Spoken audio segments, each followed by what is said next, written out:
Buenas noches, esto es Zona Franca, yo soy Daniel Pacheco. El coronavirus está logrando cosas inimaginables, hasta en la política. Hoy Andrés Pastrana Arango hizo un muy publicitado reconocimiento de facto del gobierno de Nicolás Maduro, lo que a su vez significa retirarle el reconocimiento a Juan Guaidó como líder legítimo de Venezuela. ¿Quién lo habría pensado? Y esta, una de las grandes noticias políticas de hoy, viene con muchas absurdidades en tiempos de coronavirus. Lo primero es esa cosa muy colombiana de veneración perpetua de sus expresidentes. Que la opinión de Andrés Pastrana a estas alturas importe, además en el tema más álgido de política internacional que tiene Colombia, e importa si uno juzga por la atención mediática que recibió, que importe es ya bien raro con o sin coronavirus. Otra cosa que parece traída de otro planeta en el tema de Pastrana es que con su reconocimiento a Maduro, ahora los líderes colombianos le están devolviendo al presidente venezolano todo lo que le negaron, al dictador venezolano, como lo llamaban. Y no hablo solamente de legitimidad, sobre todo hablo de su petición de coordinación, que parece estar presumiendo de un grado de competencia y de gestión que dijeron 1000 veces Maduro no tenía. Al menos el tema fue entretenido en este primer día de cuarentena nacional, una cuarentena, hay que decirlo, parcial en muchas zonas del país, mientras nos vamos ajustando a saber qué es lo realmente esencial. Una cuarentena en la que el hambre y la desesperación que ya empezaba a hervir en algunos barrios, con algunos disturbios, en Soacha, por ejemplo, esa hambre parece haberse acallado frente a los anuncios que hizo ayer el gobierno nacional. El anuncio del más ambicioso programa de transferencias de dinero a las personas vulnerables de la sociedad colombiana. De las medidas de emergencia que ha tomado el gobierno, todos esos decretos, esta medida me parece a mí es la más importante, la más grande y la más difícil de cumplir. Más que preparar los hospitales, que hay que hacerlo, más que resolver el problema de respiradores, pruebas y tapabocas, que también hay que hacerlo, lo que propuso ayer el gobierno fue duplicar en cuestión de días la cantidad de gente que recibe subsidios directos en Colombia, plata en mano del Estado. Entre Familias en Acción y Jóvenes en Acción y Colombia Mayor, estos tres programas grandes de subsidios que tiene Colombia cubren antes del coronavirus a más o menos 3 millones de familias. El programa nuevo propone en los próximos días duplicar el número de familias subsidiadas, es decir, llegar a 6 millones en todo Colombia. Y esto toca a gente que no es necesariamente pobre en la definición económica del término, pero sí es vulnerable, no tiene ahorros, trabajadores informales, gente que si no trabaja no come, pero que cuando puede trabajar come y vive relativamente bien. Si el gobierno logra esto, estas transferencias, el coronavirus habrá sido corresponsable del salto más grande en la historia en la política social del Estado colombiano. Si no lo logra, lo veremos en las calles cuando la gente empiece a romper la cuarentena en busca de comida como sea en la calle. Aquí arranca Zona Franca.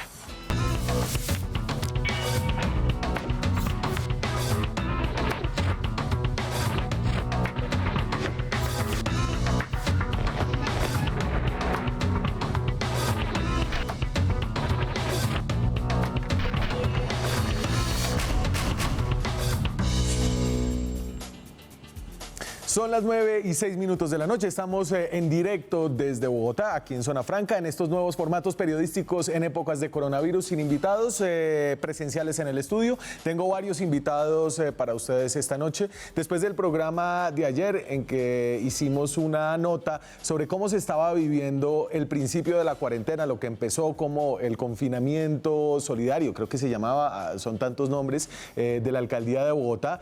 Ya había gente pasando hambre, pasando necesidades en algunos barrios de Bogotá.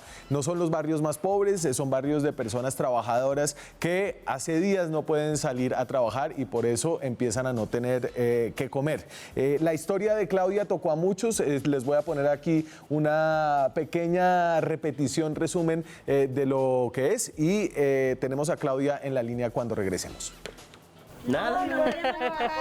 Aquí es un barrio pobre, aquí es un barrio pobre. 1000 galones. ¿El 1000 qué? 1000 litros. 1000 litros. 1000 litros vale 30.000 ¿Y pesos. ha subido alguien a preguntar cómo están ustedes? ¿Qué necesitan? Nadie. ¿Nadie? Nadie. Este es Lomitas. Barrio Lomitas. Lomitas, señor. Claudia es empleada doméstica, trabaja sin contrato, vive con su esposo y su hija de 11 años. ¿Y ahorita cómo está su situación laboral? Pues estoy sin trabajo. Porque usted es informal, digamos, usted trabaja sin contrato en esas casas. Sin contrato. Y le dijeron que no volviera. Pues hasta nueva orden. hasta que pase la cuarentena. ¿Y ninguno le mantuvo un diario, al menos? Nada. No, ninguno. ¿Y cómo se ve el encierro todavía como 2 semanas más, un poquito más? Pues la verdad yo ya estoy pasando dificultades pues porque ya se me acabó el mercado, porque pues mi esposo tenía quincena el sábado y pues lo que le pagaron fue para pagar lo que se debía y ya nos quedamos otra vez nuevamente esperando a ver qué pasa. El mercado para los 15 días, ajos para el virus. Y azúcar pues solo tengo eso, no, y un atún por si algo urgente. Y ya no tengo nada más. ¿No tiene nada más? Sal y pasta, eso es lo que tenemos porque pues el sábado se hacía mercado y pues al no pagarle a mi esposo pues no pudimos hacer el mercado. Son probablemente millones de colombianos que están pasando por una situación similar a la de Claudia Achicue, que está en la línea ahora mismo. Claudia, buenas noches. Buenas noches. ¿Qué más? Bien, bien, aquí reportando desde Codito, las lomas. Bueno, nos vimos nosotros, fue ese lunes festivo. ¿Usted ha estado juiciosa? ¿Jaiber, su esposo, ha estado juicioso? ¿Han podido salir a trabajar o se han quedado en la casa? No, hemos estado en casa, pues porque pues nueva orden del gobierno, pues no, y por salud no debemos salir. ¿Cómo está el barrio por estos días? Pues estos días se ha visto como muchos abuelos en la calle, la gente que recicla, pues nos dice no me puedo quedar en casa porque qué voy a comer, qué voy a, sí, no tienen cómo, entonces pues eso ha sido una dificultad de ver los abuelos en la calle, niños, sí, las personas sacan los niños pues como para mirar a ver en qué los pueden ayudar. Me contó ahorita su compañera Andrea por el chat que la policía pasó cerrando todas las tiendas a las 8:30 de la noche. O sea, ¿ya está la calle sola? Ya está todo cerrado porque ya pasó la policía cerrando todas las tiendas porque la gente pues todavía pues hay gente que todavía está saliendo y pues se ve mucha cantidad, pero gracias a la policía desde mediodía la policía estaba haciendo como llevando ese proceso de que la gente se quede en casa. Claudia, desde ayer el presidente, hoy la alcaldesa de Bogotá anunciaron una cantidad de medidas de ayuda. ¿Usted ha escuchado algo de eso? ¿Ha ido alguien a informarlos? ¿Qué sabe? Bueno, la verdad solamente lo que se escucha en noticias porque no, digamos, no es como concreta, digamos, a quién va a llegar esa ayuda y digamos quién va como a orientar sobre esos formularios y todo eso, porque no, la gente, todo el mundo está preguntando sobre eso, ¿sí? Que la ayuda van a dar, pero ¿cómo va a llegar esa ayuda acá a los cerros? Eso es lo que necesitamos saber. ¿Y no ha llegado nadie a explicarlo? Es decir, más allá de lo que anunció el presidente Duque, que iban a pasar de ser 3 millones de familias subsidiadas a 6 millones, gente que trabaja informalmente, como usted, que trabaja en casas de familias sin contrato, no le ha llegado ni un mensaje al celular, no le ha llegado una información, no ha pasado alguien del distrito por ahí por la calle? No se ha visto absolutamente nada de eso. Claudia López dijo la semana pasada que todo el que no tuviera techo lo iba a tener, todo el que no tuviera mercado lo iba a tener. ¿Usted le cree a la alcaldesa? Pues la verdad no creo hasta no ver la persona que llegue a tomarnos esos datos para ver cómo va a ser la ayuda. Por ejemplo, nosotros, esta casa es como de inquilinato y pues el señor vive de eso, ¿sí? De sus arriendos y pues él ya nos dijo pues mirar a ver cómo va a ser el pago del arriendo. Ya llegó el servicio del gas y hay que pagar el 31. ¿Y de dónde se va a pagar? No hay presupuesto para eso, ¿no? La gente no tiene con qué pagar ese recibo. Pues hoy el presidente, yo sé que son muchos anuncios y es difícil llevarle como la trazabilidad a todo esto, la ministra de Minas y Energía dijo que iba a haber algún alivio, una suspensión de los pagos para estratos 1 y 2, si no estoy equivocado. ¿Usted está en estrato qué? Estrato 2. Estrato 2. Es decir, lo que dice el gobierno es que la cuota de estos meses se va a poder diferir para después, pero no sé, ¿estaba enterada? Pues la verdad escuché eso, pero entonces digamos eso ya corresponde como al propietario de la vivienda para que a enterarles a ellos, porque ellos son los que nosotros nos cobran, digamos, y nosotros pagamos un arriendo y unos servicios. Ellos son los que tienen que como estar informados sobre eso. Claudia, ¿y cómo va el colegio de su hija? Nosotros ayer estuvimos, el lunes estuvimos en su casa y usted no tiene computador.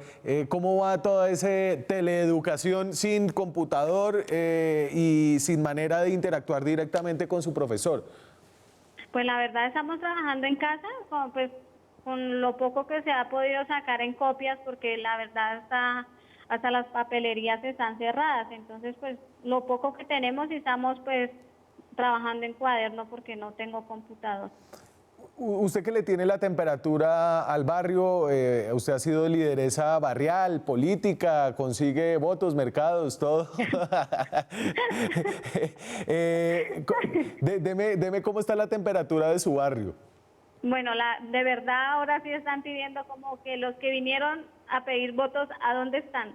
Y la verdad yo he estado presente con la gente que se ha trabajado, de verdad he estado ahí poniendo el cañón ahí, como que se va a poder lograr y pues calmarlos como un poco. Esto es por salud, no por política, ni por nada de eso, es por salud y bienestar de nosotros. Y digamos en ese barrio, estamos hablando del barrio Buenavista, eso queda sobre la carrera séptima, encima de la séptima, en los cerros del norte de Bogotá, en la 190 y pico, ¿cierto? Sí, es en la 194. ¿Usted cuándo cree que la gente se va a tener que salir de la casa? Es decir, ¿cuánto duran? Hoy es el primer día, quedan 18 días de la cuarentena nacional. Hágame su estimado de cuando usted ya va a empezar a ver a la gente saliendo a la calle a ver cómo arregla de cualquier forma. La verdad va a ser muy pronto porque la gente por acá vive del diario y entonces ya se ve porque ya han venido acá a la casa a preguntar como que en qué me pueden ayudar, como que estoy pasando esas necesidades. Yo ya lo veo muy pronto. Claudia Achicue, muchas gracias, Claudia. Voy a estar obviamente pendiente de usted esté pendiente de mí, mándeme fotos, WhatsApps cuando esté aburrida y seguimos hablando durante esta cuarentena, ¿le parece? Sí, claro, conectados con las ¿Qué le dijeron de la nota? ¿Le gustó? Sí, pues la verdad a la gente le gustó mucho, pues porque pues estos cerros no los hacen ver, sí, Usaquén lo ven como que la gente tiene dinero, no, habemos gente vulnerable también en estos cerros. Gracias, Claudia, buenas noches, hablamos luego. Bueno, buenas noches, hasta luego. Fácil, sin filas y quedándote en casa para cuidarte.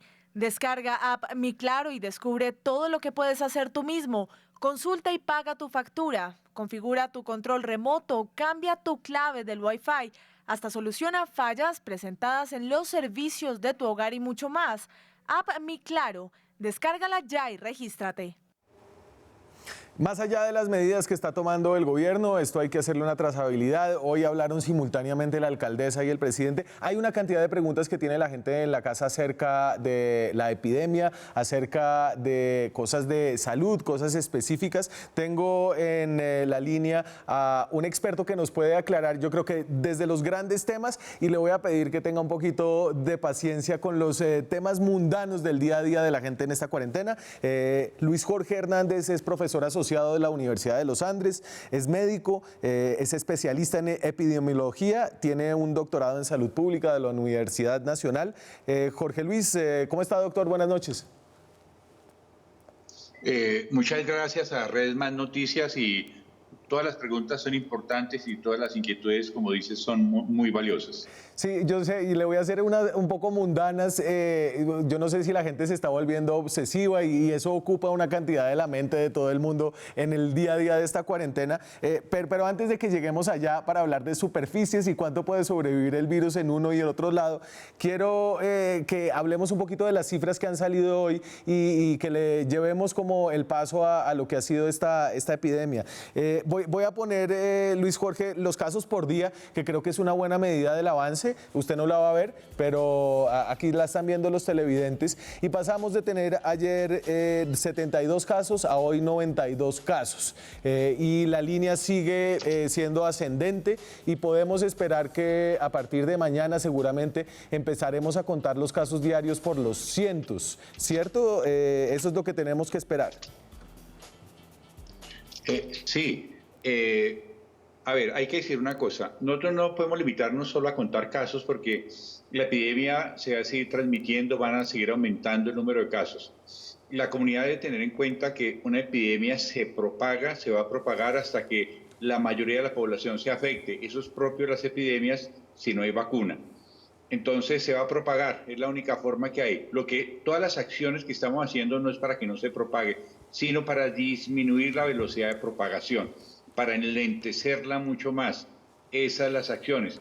Cada caso que se confirma es un caso que se aísla, que se detectan los contactos, entonces es muy importante en salud pública confirmar esos casos. Bogotá, Colombia ha detectado más casos que México. México es más grande, pero eso indica que nuestros sistemas de vigilancia están funcionando también.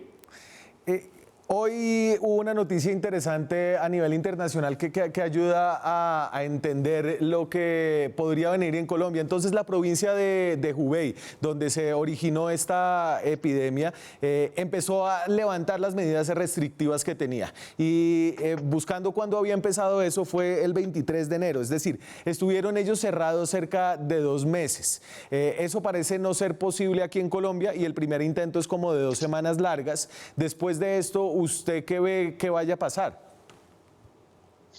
Bueno, hay que hacer, hay que distinguir 3 medidas. Las medidas de confinación o confinamiento, que son para población en general, como la que todos estamos en este momento. Las medidas de aislamiento para los casos confirmados y las medidas de cuarentena para los contactos de estos casos. Son 3 cosas diferentes. Definitivamente, mientras no haya vacuna, que no va a salir antes de 1 año, esas medidas de cordón sanitario son importantes, son muy importantes. Acá por nuestra idiosincrasia, por nuestra cultura, no podemos tener un cierre estricto como en China, que es un estado policivo, pero tampoco laxo, como quieren hacer otros países como Brasil, Estados Unidos, México, sino intermedio fuerte. Eso ayuda. Cualquier restricción, cualquier cordón sanitario ayuda. Bogotá se ha portado bien en general el país. Esto va a servir para que disminuya la transmisión del virus. Y es a planchar la curva, como se haya vuelto corriente escuchar. Le voy a poner, y estuvimos mirando los datos, tratando de separar cuáles habían sido los casos importados, cuáles los casos relacionados con esos casos importados y cuáles son los casos que llaman en el Instituto Nacional de Salud los casos en estudio. Y entonces, la mayoría son casos importados, 268, relacionados a esos tengo 166 y estos 36 casos en estudio, son los casos que han venido creciendo desde hace varios días y entiendo ahí, doctor, son casos en los que no saben realmente de dónde salió, lo que me lleva a preguntarle si la epidemia ya está suelta, es decir, ya en las instituciones de salud le perdieron el rastro a todos los vínculos que habían desde el exterior. Sí, es decir, la epidemia se va a seguir propagando. Recordemos que la epidemia tiene 3 fases. La fase de prevención, que ya no se logró, la fase de contención y la fase de mitigación. Estamos entre fase de contención y mitigación. La Organización Mundial de la Salud ya dijo esta semana que hay transmisión y que hay casos territoriales y casos autóctonos en Colombia y en México. Se habla de fase de mitigación cuando más del 10% de los casos sean autóctonos, o sea, no están ligados con viajes al exterior ni contacto con personas que estuvieron con viajes al exterior.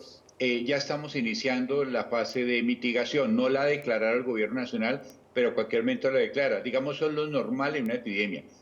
Se va a seguir propagando, eso es así, pero digamos no hay que generar terror sobre eso. ¿Por qué? Porque la mayoría de casos van a ser asintomáticos.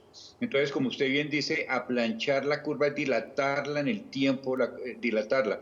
Que la mayoría de casos no se presenten en la primera, segunda y 3 semanas, sino dilatarla en 3, 4, 5, 6 meses. Eso hace que baje la mortalidad y que tengamos servicios de salud que respondan bien. En eso estamos en este momento. El presidente Duque habló esta mañana, creo que fue en una de las entrevistas que dio sobre el acordeón, y entonces dijo que había que abrir y apretar. En ese sentido, esta sería la primera cuarentena de algunas más que vienen, ¿cierto? Sí, porque se enfrenta por curvas, es decir, es lo que se llama en epidemiología las oleadas epidemiológicas, ¿no?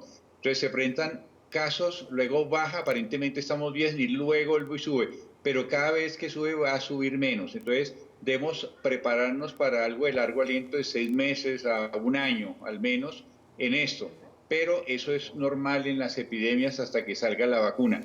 Todo lo que hacemos de contención, de cordón sanitario, de higiene de manos, higiene respiratoria, todo eso suma y todo ayuda a disminuir la velocidad de transmisión del virus. Y yo no sé si usted escuchó allá a Jair Bolsonaro, al presidente brasileño hoy, que dijo, y entonces lo voy a interpretar, digamos que en la luz más generosa. Básicamente esto es inevitable, es una gripa que tiene una mortalidad que es similar a la de otras gripas, pero deberíamos básicamente dar esto como un hecho y que todo el mundo que se contagie, y los que se curen, los que se mueren. ¿Eso es una locura o hay gente dentro de la comunidad científica que piensa que eso podría ser una opción, que no generar estas medidas restrictivas con sus costos económicos podría ser incluso mejor y afectar a menos gente en el largo plazo?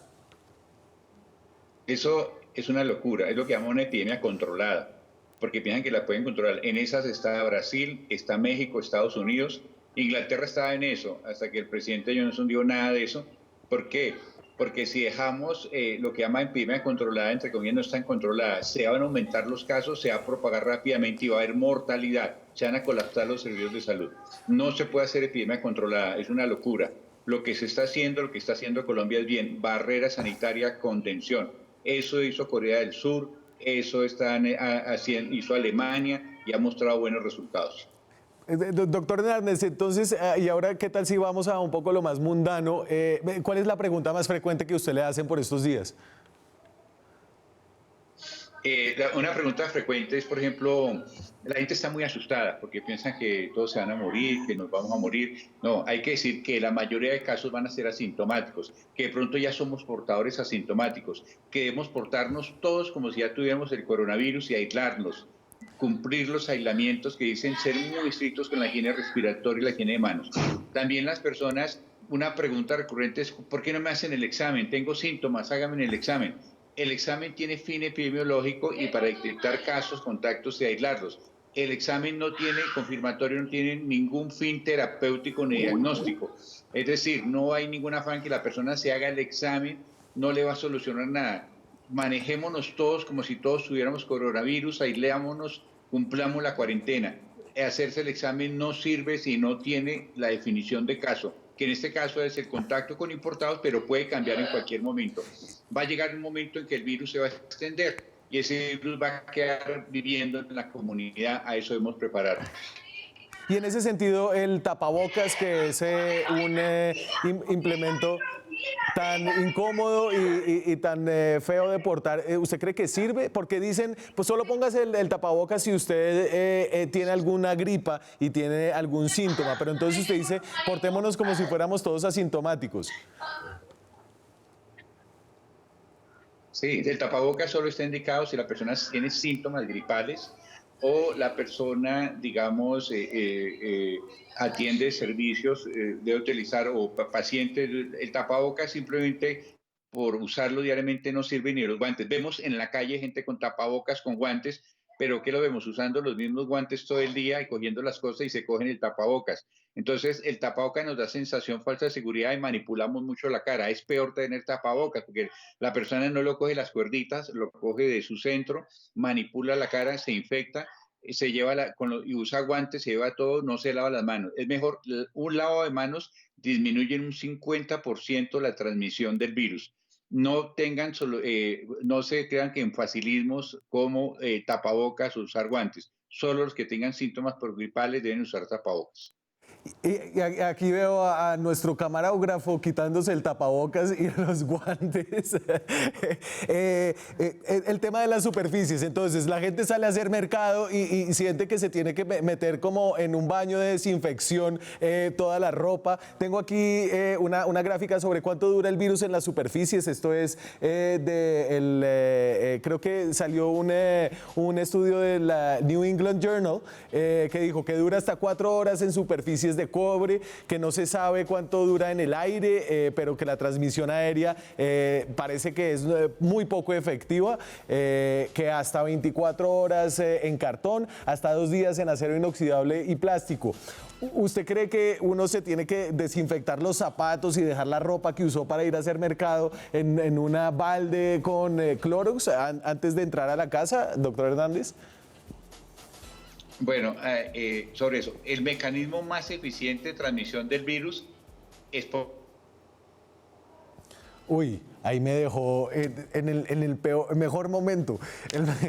Vamos a tratar de restablecer la conexión con el doctor Luis Jorge Hernández. ¿Lo tenemos por ahí o se fue? Me voy a la pausa, voy a tratar de reconectarlo solamente para esa respuesta y nosotros seguimos después de comerciales. Ya vuelvo. Seguimos en Zona Franca, son las 9:31 de la noche. Estamos en directo desde Bogotá. Tengo en la línea a Luis Jorge Hernández, médico, profesor de la Universidad de los Andes. Tiene un doctorado en salud pública. Doctor Hernández, se nos cortó la comunicación en un pedazo muy importante. Usted me iba a decir, lo más importante después de hacer mercado cuando usted entra a la casa es... Lo más importante después de hacer mercado es tener presente que el virus se transmite básicamente por gotitas. Esas goticas se liberan al hablar, al reír, entonces al toser. Entonces, mientras menos interacciones humanas tengamos, está mejor. Se ha visto que una persona sin aislamiento puede tener entre 36 a 100 contactos con personas al día. Cada uno de los contactos posibilidad de transmisión. Entonces, después de llegar a hacer mercado en la casa, cambiarse los zapatos, lavarse las manos. Es lo principal, y secarse, no con el pantalón, secarse con una toallita limpia de papel. ¿Sí? Entonces, esas son las principales medidas. Con eso ya estamos disminuyendo en más del 50% la posibilidad de transmisión del virus. Luis Jorge Hernández, médico, muchas gracias, Luis Jorge, por acompañarnos esta noche y por ayudarnos a bajarle un poquito la paranoia. Ya el tapabocas no sirve tanto, cambiarse los zapatos, lavarse las manos y con eso me doy por bien servido, ¿cierto? Sí, señor, correcto. Señor, buenas noches, muchas gracias. Muchas gracias a ustedes. Gracias. Fácil, sin filas y quedándote en casa para cuidarte. Descarga app Mi Claro y descubre todo lo que puedes hacer tú mismo. Consulta y paga tu factura. Configura tu control remoto, cambia tu clave del Wi-Fi. Hasta soluciona fallas presentadas en los servicios de tu hogar y mucho más. App Mi Claro. Descárgala ya y regístrate. Tengo en la línea a Andrés Mejía Bernó. Andrés Mejía escribe el muy popular blog Descartes en Bata. Mejía, usted está ahí, es filósofo de la Universidad Nacional. Andrés, ¿tiene la bata? No, lamentablemente no la tengo. Me tocó lavarla. Acuérdese que cuando vuelva de la casa de sacar a su perro, cuando vuelva de hacer mercado, tiene que dejar los zapatos que usó en la entrada y entrar en pantuflas. Sabe que esa recomendación no la conocía y pues a buena hora la vengo a conocer. Igual no estoy saliendo mucho, pero salgo, como usted dice, 3 veces al día a pasear a una mascota en cumplimiento de o beneficiándome pues de una de las excepciones que han incorporado los decretos. ¿La mascota que es como es igualito al que tiene atrás en el reloj o sí, es ese? Es muy parecida, pues esa no es una fotografía de mi mascota, pero es bastante parecida.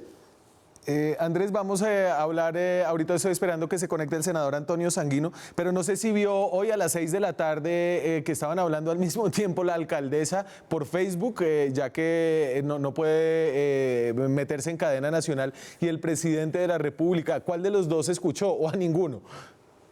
No escuché a ninguno, pero no por desinterés, una cuestión de caso fortuito, estaba en otra actividad de carácter profesional en ese momento, pero sí me enteré durante esa actividad que eso estaba ocurriendo, que en una especie de simultánea estaban la alcaldesa de Bogotá y el presidente, cada uno explicando sus planes sociales para la emergencia.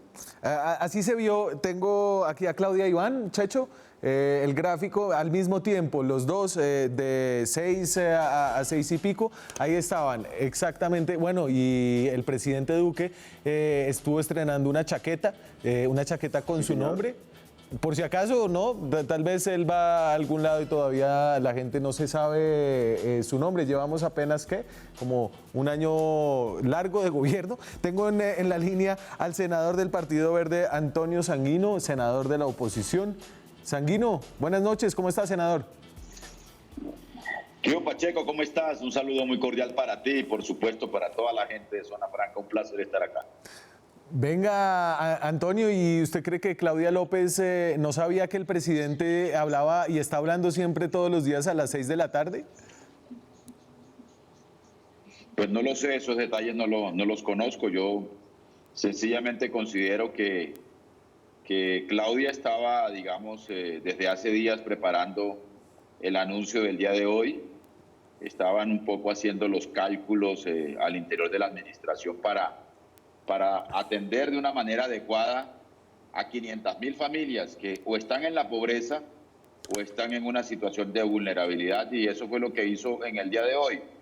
No sé si casualmente ocurrió que el presidente hiciera lo propio y coincidieran los dos anuncios, pero en todo caso lo que hay que entender es que los esfuerzos del gobierno nacional hay que complementarlos con esfuerzos del orden territorial, y es lo que está haciendo Claudia y lo que hizo en el día de hoy. A ver, pero en este momento se ha hablado mucho del tema de la coordinación y la descoordinación. Y yo creo que anunciar medidas de manera casi simultánea, por un lado está el presidente detallando las ayudas adicionales para las cerca de 3 millones de familias que están en Familias en Acción, y por otro lado está Claudia hablando de 500.000 familias en Bogotá que van a recibir distintos grados de subsidio. Bogotá Solidaria se llama, entre 423.000 y 178.000 pesos dependiendo del grado de vulnerabilidad. Y aquí la gente está empezando a quedar loca,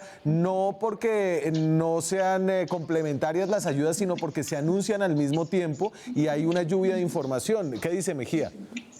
Es cierto, hay una lluvia de información, y en eso no solamente las familias beneficiarias, sino creo que todos los observadores estamos un poco confundidos. Sin embargo, yo no quisiera ponerle al tema mayor suspicacia por una razón, y es que todo esto nos ha tocado hacerlo sobre la marcha, a la sociedad colombiana, al gobierno nacional, al gobierno distrital, a todas las alcaldías de todos los municipios de Colombia, porque estamos enfrentando una emergencia que no se había considerado jamás que pudiera ocurrir, ni en este ni en ningún otro país del mundo.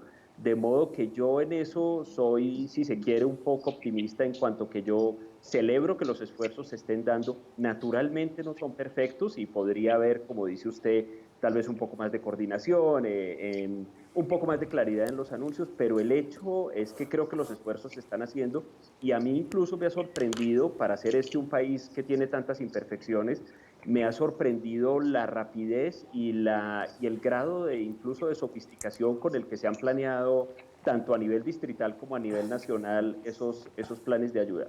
Yo celebro que estén trabajando. No quisiera, como algunas personas han insinuado, meterle suspicacia política a los sucesos de hoy, de ayer, un cierto cruce de mensajes en Twitter y todo eso. No quiero hacerlo, porque creo que en este momento lo que necesitamos los colombianos es unidad y una voluntad unánime frente a esta emergencia. Un patriota, Andrés Mejía. En cambio, ¿qué harían los políticos si no pueden echar culpas, Antonio? Yo voy a decir, digamos, no voy a hacer uso de suspicacia, pero voy a decir con toda claridad lo siguiente. Lo que ha planteado el gobierno nacional en materia de emergencia social es absolutamente insuficiente. ¿Por qué? Porque el gobierno está tratando de adicionar recursos a unos programas que son los programas que actuaban en tiempos normales. Es decir, Familias en Acción, Jóvenes en Acción y Colombia Mayor. Pero espérese, Antonio. Escúcheme. Lo digo por lo siguiente, porque es que hay un mundo más allá de Familias en Acción, Jóvenes en Acción y Colombia Mayor.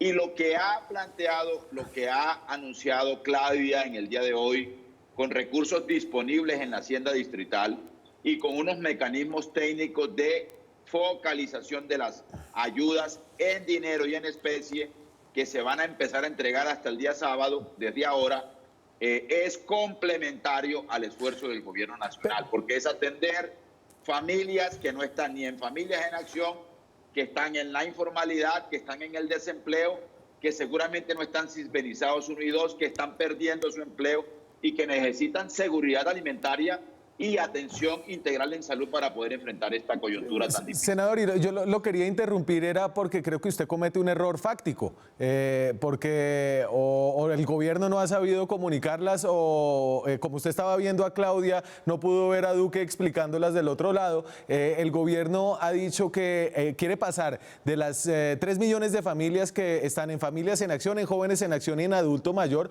a 6 millones de familias, es decir, duplicando el número de familias con transferencias directas, y estas 3 millones de familias adicionales, dicen ellos, ya sabemos cuáles son, ya sabemos dónde están, en los próximos días las estaremos contactando para anunciarles estos subsidios. Mejía, ¿yo entendí eso mal o eso es lo...? No, aunque no conozco el detalle, es también lo que yo entendía. Es decir, lo que yo entendía también es que estos programas van a ir más allá del ámbito de los que mencionó el senador Sanguino, del ámbito de Familias en Acción, Colombia Mayor, etcétera. Pero yo quiero volver un poco sobre mi punto. Esto no es una competencia ni una carrera de quién hace las mejores ayudas y quién se lleva las palmas y quién se lleva los aplausos. Aquí tenemos que ayudar a la gente, tenemos que ayudarla rápidamente, entre otras cosas, porque como se ha dicho en lo que ha transcurrido de su programa hasta ahora, es muy probable que el esfuerzo de cuarentena fracase si no garantizamos esas ayudas, porque a la gente le va a tocar salir a buscarse su ingreso diario, en particular las personas que viven de la informalidad. De modo que no importa que haya varios esfuerzos, que sean complementarios, magnífico. Esto no es un torneo de quién lo hace mejor, sino que todos lo tenemos que hacer bien, y en ese sentido yo creo que ese es el camino. Senador, le doy la réplica a Mejía y a esa pregunta después de comerciales. Quédense por favor conmigo. Nosotros vamos a la pausa, volvemos en minutos. Seguimos en Zona Franca, son las 9:46 en la noche, estamos en directo desde Bogotá, estamos hablando con Andrés Mejía Bernó, con el senador del Partido Verde, Antonio Sanguino. Sanguino, iba usted ahí, está desempacando los archivos. Es que usted... decía entonces, usted decía, mire, Duque no ha hecho nada, solamente le está dando un doble giro a Familias en Acción, decía Mejía y decía yo, el gobierno está haciendo un esfuerzo adicional. ¿Usted le crea ese esfuerzo de meter a 3 millones de hogares más dentro de los programas de transferencia directa del Estado? No, yo no he dicho que Duque no ha hecho nada. Yo lo que estoy diciendo es que Duque, en mi criterio, ha ido un poco detrás de los acontecimientos y ha ido a regañadientes, asumiendo decisiones ahora un poco más audaces, hay que reconocerlo, y un poco más agresivas, más responsables frente a lo que significa esta circunstancia mundial. Yo creo que nosotros nos demoramos en reaccionar. Nos hemos demorado en reaccionar en la frontera con Venezuela, nos demoramos en cerrar la frontera aérea, nos hemos demorado en declarar la cuarentena y el confinamiento, que es la medida más eficaz en aquellos países en donde la pandemia ha aparecido con mayor rigor y con mayor afectación en la población. Nos hemos demorado en entregar soluciones sociales y de emergencia a la gente. Mire, entre las excepciones del simulacro de Bogotá y las excepciones que hay en el decreto de confinamiento, hay una diferencia de 29 exenciones. 5 exenciones en el confinamiento, 34 en la cuarentena.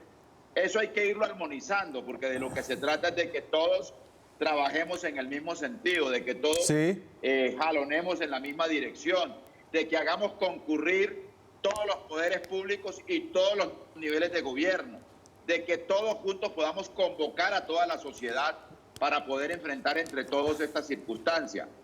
A mí me alegra que cada vez estén más cerca las decisiones del gobierno nacional con las decisiones de los gobiernos territoriales, porque eso hace entonces que haya unidad del Estado para enfrentar esta circunstancia.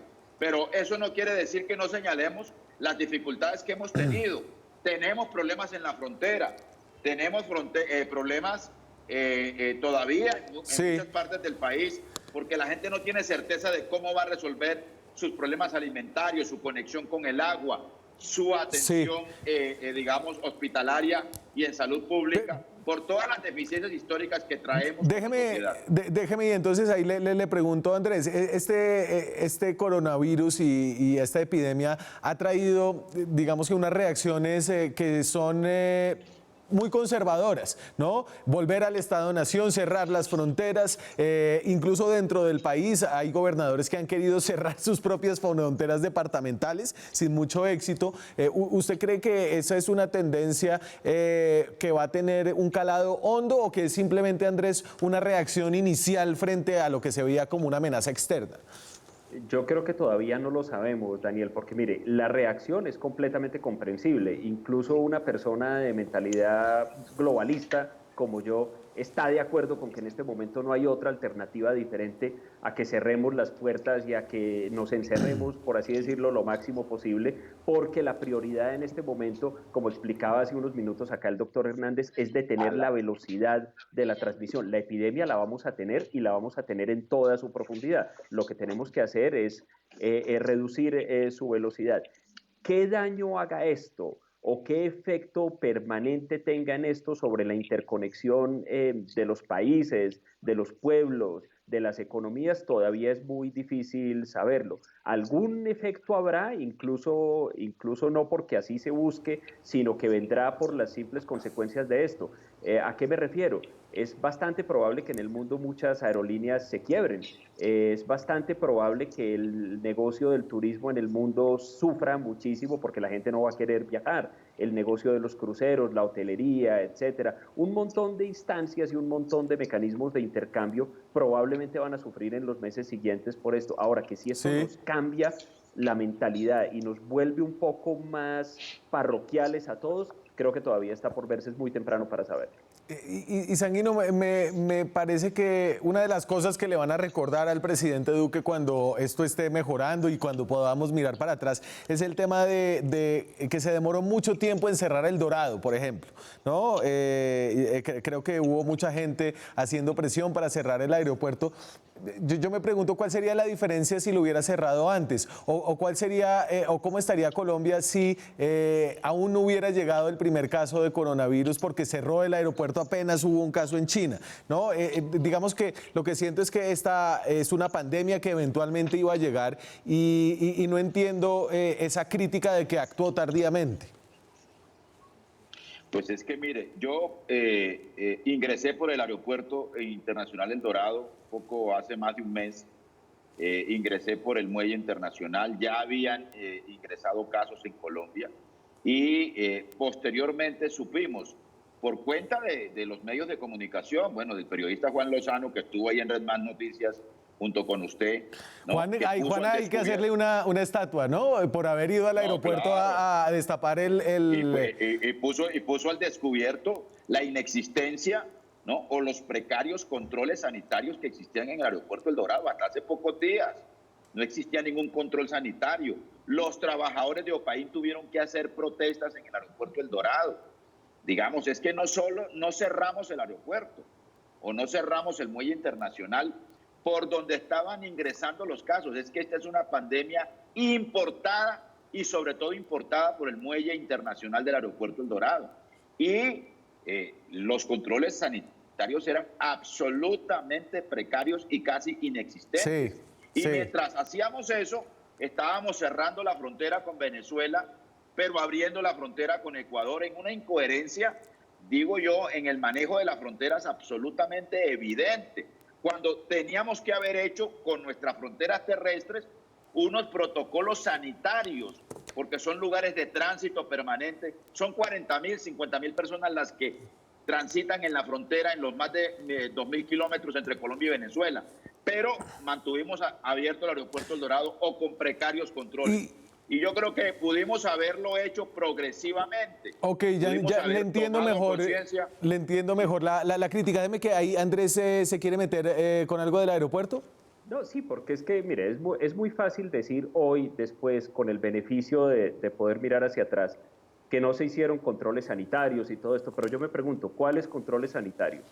Cuando sabemos que perfectamente una persona asintomática puede tener el virus y no presentar absolutamente ningún síntoma, ni siquiera esa persona saberlo, no tener fiebre, no tener ningún otro, ni tos, ni ningún otro síntoma, Entonces, realmente no hay control sanitario que hubiera podido evitar esto. Yo creo que con eso tenemos que ser realistas también. Usted le puede tomar la temperatura a todos los pasajeros que lleguen y 30 pasajeros contagiados pero asintomáticos pueden pasar. Yo creo que tanto en el aeropuerto del Dorado como en muchos otros aeropuertos del mundo, francamente se hizo lo que se podía frente a una amenaza que nadie conocía, porque pues este virus de hecho es nuevo incluso en muchos aspectos para la medicina, de modo que yo creo que el facilismo de decir es que no se hizo tal cosa, es que no se hizo la otra o es que se hizo tardíamente, desconoce un poco las realidades del momento y yo creo que solo el tiempo dirá, cuando veamos cuál es el efecto de estas medidas que todavía no lo estamos viendo,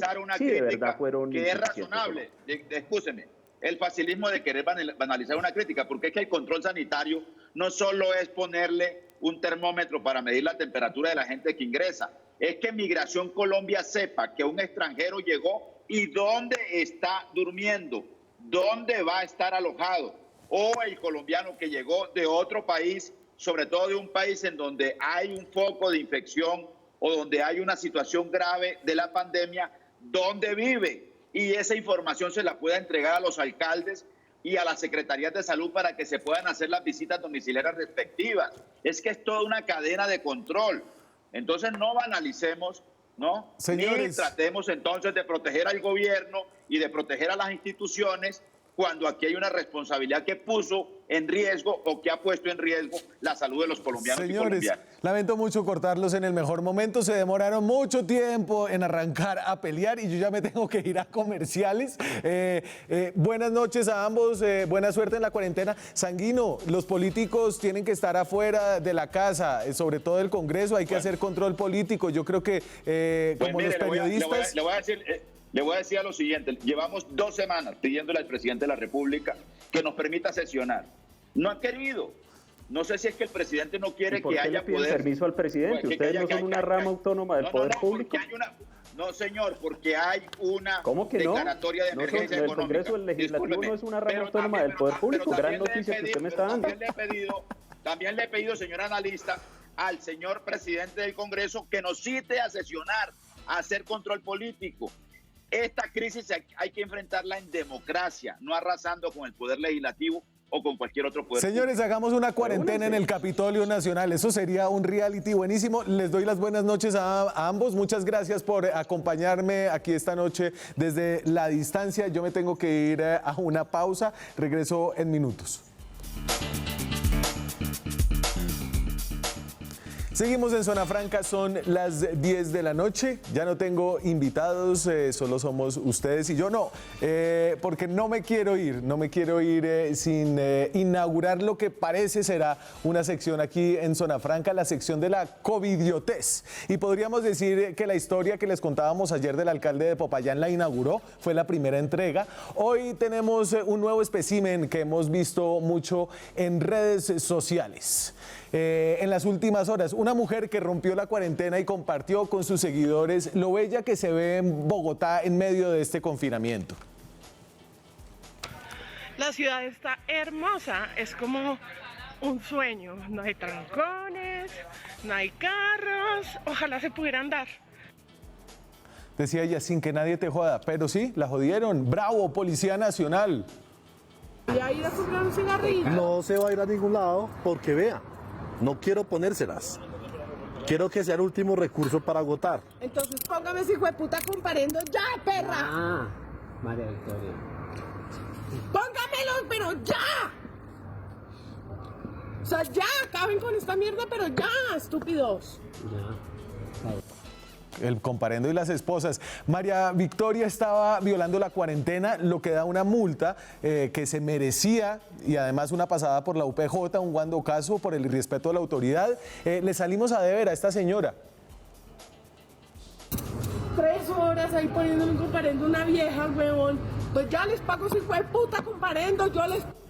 Pero parece que el problema para ella no es solamente ese. Después de volverse famosa en redes sociales, descubrieron que su cuenta de Instagram hace unos días delató que estuvo en la ciudad de Nueva York, donde hoy hay más de 25.000 casos de coronavirus y que tiene el 6% de los casos de infectados en el mundo. Así que no solo debía estar esta señora en confinamiento por el simulacro del fin de semana pasado en Bogotá, sino por haber viajado a un país con alta cantidad de contagios. Y adivinen qué hizo también allá nuestra querida Vicky. Estoy de nuevo en el puto Met donde no me dejaron entrar ayer y un puto oficial me puso la mano porque me quería meter a la mala porque llegué tarde y me cogió y me tiró. Yo le dije, no me toques, hijo de puta. Pero bueno, ya estoy de nuevo acá. Covidiotes. Quedamos atentos al pronto pago de María Victoria, de su multa, por favor, por nuestra salud, pero sobre todo por la suya y por su vergüenza, no salga de la casa. Nosotros hasta aquí llegamos esta noche, nos vemos mañana con más periodismo, más debate, más opinión. Chao.